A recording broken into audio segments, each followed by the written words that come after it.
Padre ignorante critica o professor Emílio. Um padre da falsa igreja me criticou ontem.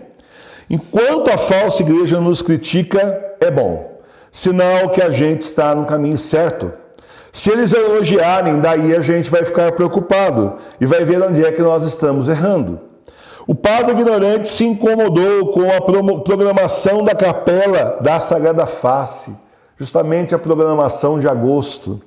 Justamente no vídeo com essa programação do mês, ele se revoltou e disse: eu não conheço esse negócio de confissão espiritual.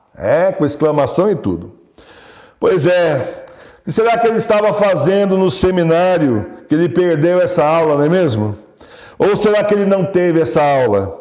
Mas se o seminário nunca te ensinou isso, padre, entre aspas, eu te pergunto, na sua paróquia, quem proclama o evangelho não é você?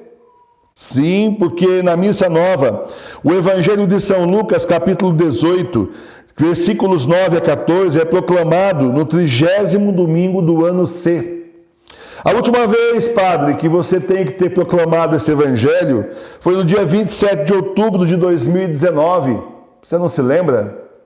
Foi no mês do famigerado Sínodo da Amazônia, quando o Vaticano foi consagrado a Pátria Mama, quando seu Papa aí quis tomar a Amazônia, quando as pessoas ainda podiam ir à missa sem máscaras. Logo depois já não poderiam mais. No Evangelho, Jesus contou a parábola do fariseu e do publicano. O fariseu, cheio de si, se apresentou com soberba no templo. Graças te dou, meu Deus, porque não sou como os demais homens, que são ladrões, injustos, adúlteros, como é também este publicano. Deve ter até apontado, né? Este publicano, coitado, lá no fundo, o indivíduo, este publicano. Eu jejuo 2 vezes na semana, pago o dízimo de tudo que eu tenho. É a soberba, né?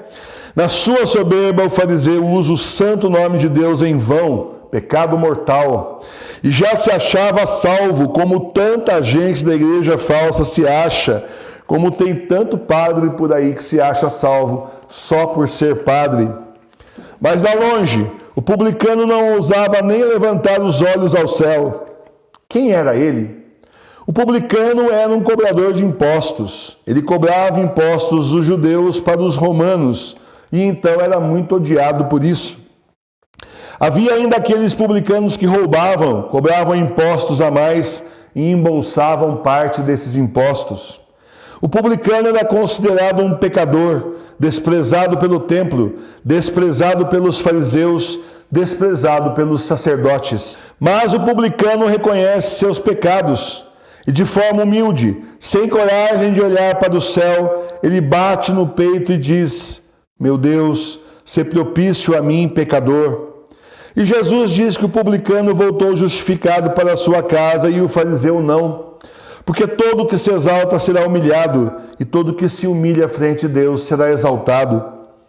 O publicano se arrependeu de seus pecados, se colocou diante de Deus como ele realmente era, um pecador, e o Senhor o perdoou.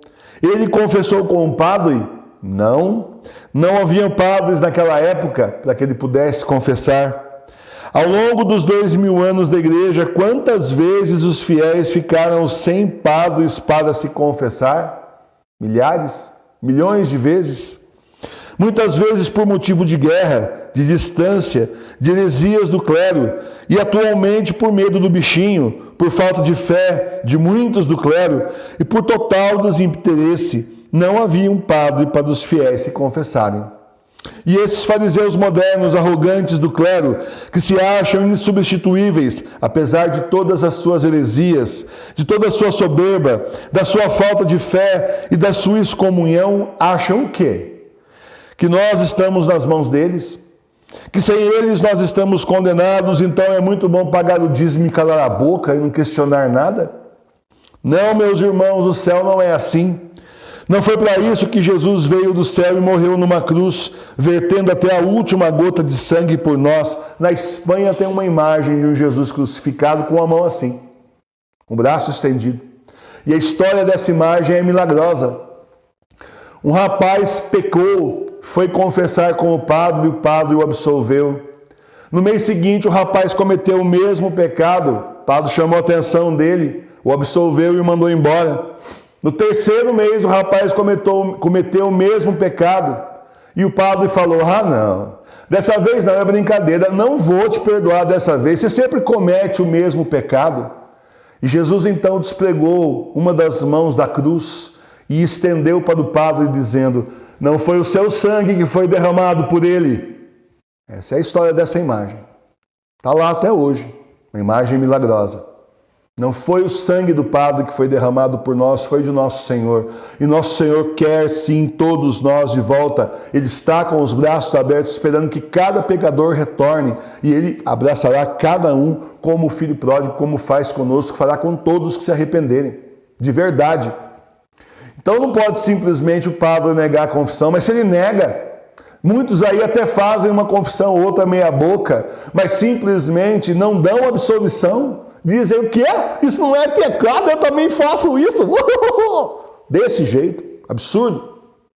Então, essas pessoas, então, não estão fazendo o papel que era delas, mas o Senhor continua nos querendo de volta a Ele.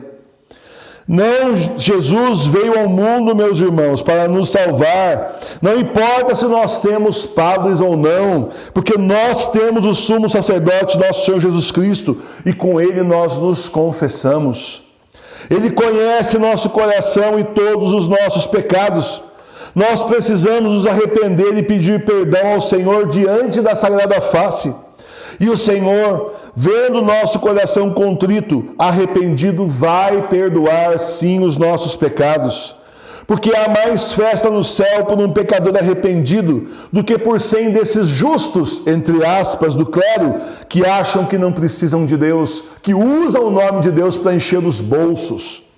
A confissão espiritual é reconhecida pela igreja de 2000 anos, como foi reconhecida por padres e teólogos sérios, como, por exemplo, na Revolução Francesa.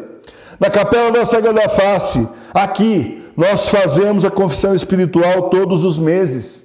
Nós fazemos nosso exame de consciência, nos arrependemos dos nossos pecados e com a intercessão do Padre Pio, nós confessamos diante da Sagrada Face de nosso Senhor Jesus Cristo. E todo aquele que se arrepende de verdade sai justificado da confissão, perdoado, mais leve, sem o peso dos pecados sobre os ombros. É um momento muito bonito de reconciliação com Deus diante da Sagrada Face de Jesus. Um momento de contrição perfeita, reconhecida pela Igreja, aprovada pelo Concílio de Trento, recomendada por vários santos, como por exemplo Santo Afonso Maria de Ligório. A confissão espiritual acontece aqui na capela ao vivo, terça-feira antes da primeira sexta-feira do mês. Toda terça-feira antes da primeira sexta-feira do mês, eu quero dar um testemunho.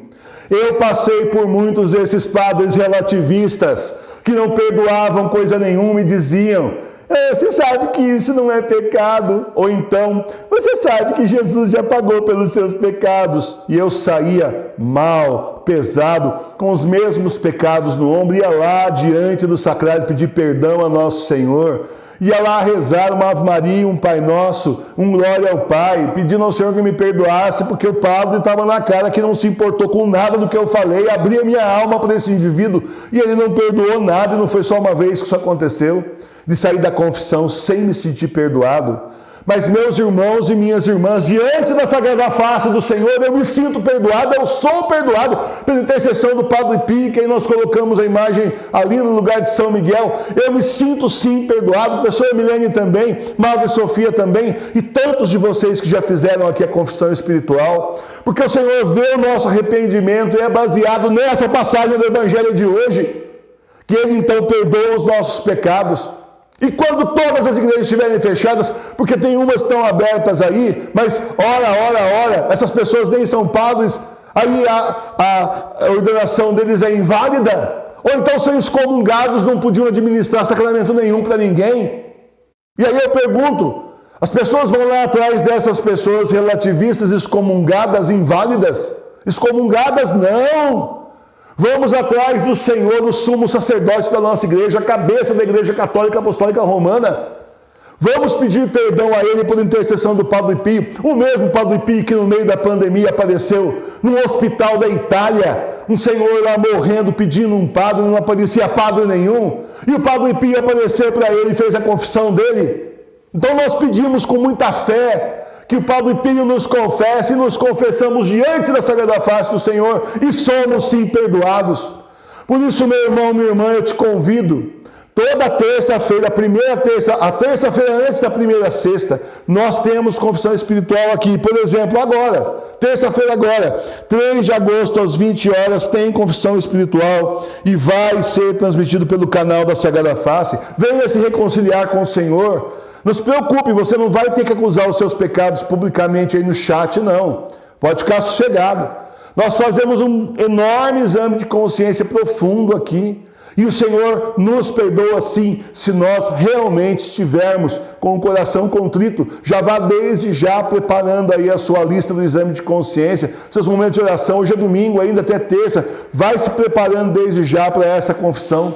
Aí na sexta-feira nós temos a devoção ao Sagrado Coração, no sábado ao Imaculado Coração, você chega lá com o coração limpo, sem mancha, sem pecado. Vá aprendendo a contrição perfeita a fazer essa confissão e não espere também. Se no meio do mês você pecou, se ajoelha na frente da Sagrada Face do seu altar na igreja doméstica e faça a confissão espiritual. Peça perdão a Jesus. Você viu que você errou já na hora se arrependa, Senhor, me perdoa, depois você confessa tudo de novo, para ter certeza que vai ser realmente perdoado. E eu tenho certeza que o Senhor vai acolher você de braços abertos, como acolhe a gente aqui, como tem acolhido a tantos, porque nós estamos voltando para Ele, nós da igreja doméstica, chamados por nosso Senhor Jesus Cristo, para continuar a igreja nesses tempos que são os últimos, são os tempos do Apocalipse. O Senhor está às portas, tem um vidente aí dizendo, vai demorar décadas ainda para isso acontecer. Não vai não, está muito perto. E ele vai ser surpreendido justamente por isso, pela volta do Senhor. E não vai nem poder dizer que não sabia, né? Porque está avisado no Evangelho, é quando menos você esperar. E o Senhor nos chamou para preparar esse caminho dele, como partes de João Batista, eu e vocês, para que a gente então prepare o caminho da volta, justamente dele, porque o anticristo já está aí. Logo depois dele é o Senhor. Louvado seja o nosso Senhor Jesus Cristo.